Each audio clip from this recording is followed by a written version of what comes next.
Thanks very much for joining us. Do you go to UMass? Did you go to UMass? Do you know someone who goes to UMass? Do you know someone who'd like to go to UMass one day? Well, if you care, if you fit any of those categories or you care at all about our flagship public university system, this interview is for you. Our guest is the president of the University of Massachusetts System, Marty Meehan. Marty, thanks for being here. Great to join you. Mr. President, good to have you. So you gave your annual State of the University address the other day. Snappy music in the background, very nice production, I must say. And you talked about, quote, forces that seem determined to drag us backwards, end quote. What do you mean? Well, I think that we've seen the federal government kind of letting up on our climate goals that we have set out as a country. And I think you're seeing across the country that states are stepping up. Massachusetts has stepped up, and Governor Healy has, through the Mass Leads Act that the legislature passed, has made climate tech a priority. And we are the state's public research university, so we conduct research on all of our campuses, many of it related to climate, related to wind and energy. So we want to form an economic development partnership with the Commonwealth of Massachusetts and the private sector to try to create as many jobs and economic development opportunities as we can. And I think there's going to be a gap with the federal government now. So I think states need to step up to the plate. Just very briefly, for those that don't know, when you talk about climate tech, what does that mean? Just give me a few examples of climate tech. Climate tech is a $1 trillion business right now, and it's carbon emissions, trying to reduce them, get the latest technology. I'll give you an example close to home to me. I live at Harbor Towers with my wife, and right now, because it's on Boston Harbor, there is a resiliency adjustments that's being made. That's going to cost about $35 million to do, but it's going to make make that condo, and it's Harbor Towers, it's been there a long time, since the early 80s. It's going to make it resilient so that it can be there for the next 50 years. And that's what's happening all over the country and, frankly, all over the world. So there is a significant business that has developed as a result of this. UMass educates the workforce of Massachusetts. Okay. We need to train people and get them the skills they need to work in this sector, but it's also a sector that's growing quickly. The Mass Leads Act authorizes $1.4 billion in the climate tech area, similar to, John, 10 years ago when we invested in life sciences and biotech. Well, I want to ask you about that. Yep. Because that certainly has paid off in many jobs created and in our economic niche as a Commonwealth, but that industry has ebbed and flowed. There have been some decline in recent years. Same goes for climate tech. After some years of tremendous growth, that has slowed a little bit in recent years. And you just noted that Washington these days is not looking to promote climate.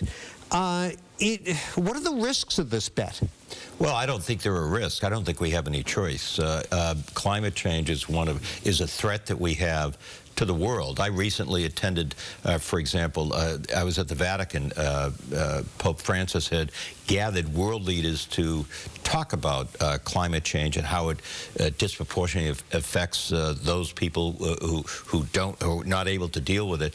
And it has to be a global issue. We have to deal with it.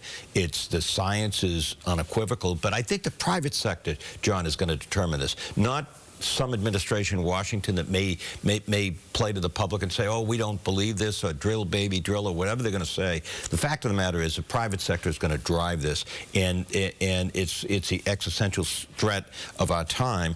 And private sector it's something that jobs are going to be created, and there's going to be more and more private sector money that will go into climate tech. We need to, as a university, be positioned, and Massachusetts is going to make it a priority. It's our job to work with the economic development people at the state to make it happen. All right. Well, good luck with that. Marty, the other day at the Faculty Senate at UMass Amherst voted in favor of joining this resolution for mutual academic defense compacts. This is a national national movement to band institutions together, basically to fight the Trump administration. Are you in support of this?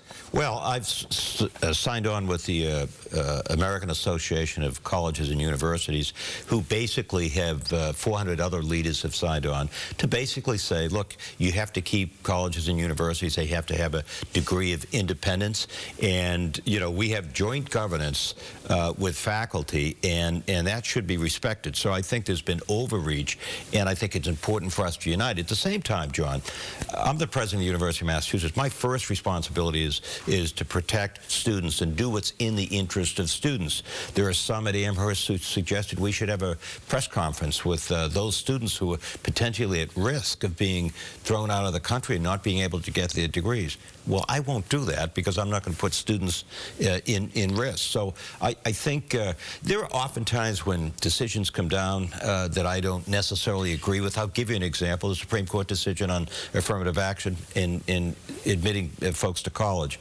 I read that decision, and on all of our campuses, we complied with the law, and we actually have a more diverse class in Amherst, at our law school, and overall in Massachusetts than we ever have. So I'm willing to work however I can work with anyone, but at the same time, there are certain lines you can't cross. How'd you pull that off? Because there are some universities that have seen a sharp decline in minority students since this all happened. Going out and recruiting. Amherst, for instance.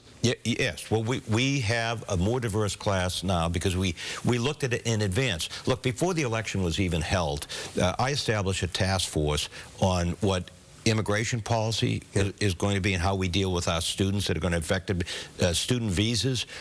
One on research, which is really important, and we've been working at this since before the election to figure out a way where we can protect our students and make sure that our students have everything that they need. Speaking of protecting students, this past week, Harvard University released a study that it had commissioned of itself and its treatment of both Jewish and Palestinian students.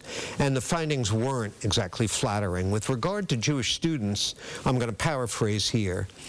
Basically, this report said Harvard allowed, over a period of years, a culture of anti-Semitism and mistreatment of Jewish students on the part of some faculty and some members of the student body to grow unchecked, unrebutted. What is UMass doing to prevent the same kind of thing? I think, first of all, I think that there has been a wave of anti-Semitism, not just in college and universities, but across the country, white supremacist. It's one of the reasons why I wear this blue pen, to be honest with you, because this is a pen to say we stand up against anti-Semitism and against hate. And we are working hard at the University of Massachusetts and all of our campuses to make sure that all of our students are protected. It's one of the reasons why the chancellor at UMass, Amherst, felt that he had to go in and take action when it looked like students could be at risk. We need to protect our Palestinian, our Jewish students, and our Israeli students. So we're working hard at that, but I think it starts by sending a message. And has there ever been a faculty member fired or a student expelled for anti-Semitic behavior? At UMass? Well, not that I can look to quickly. I mean, there have been controversies about part of the issue there, John, is the freedom of speech and how you balance that. What I'd like to encourage all of our campuses is to have diversity of content and diversity of speech, to try to bring other points of view in whenever you have anything, even if it's one thing to be controversial, but you have to show the other side of arguments. But I like to think we do a pretty good job at it, to be honest with you. I think we do. But again, free speech, separation between faculty, faculty hire faculty. It's not like administrators hire faculty. Right. Well, you got your work cut out for you. We appreciate you coming by super quickly because I've used up my time. Yep. Parents thinking of sending their kids to UMass next year, they're going to face tuition increases. Well, we've been talking a lot about affordability, and people don't realize since I've become president, 80% have increased the need-based financial aid. So if you have need-based financial aid, you're going to get a pretty good deal. 1/3 of the students, in-state students that attend UMass, don't pay tuition or fees. So under $6,000 is the average of what it costs for tuition and fees if you're an in-state student. So it's a very affordable place to attend. So is tuition going up? Well, we announced last year that tuition, the sticker price, will go up with but there are these other inflation. options. Yeah. But yeah, we've put a lot of money, and the states put more money. Governor Healy and the legislature put more money into need-based financial aid. The sticker price isn't too high. What we need to do is provide financial aid to students so that everyone can afford to come. Well, there's no question it's a good value. Thank you for being here. Good to see you, John. Good to see you, and thank you for joining us.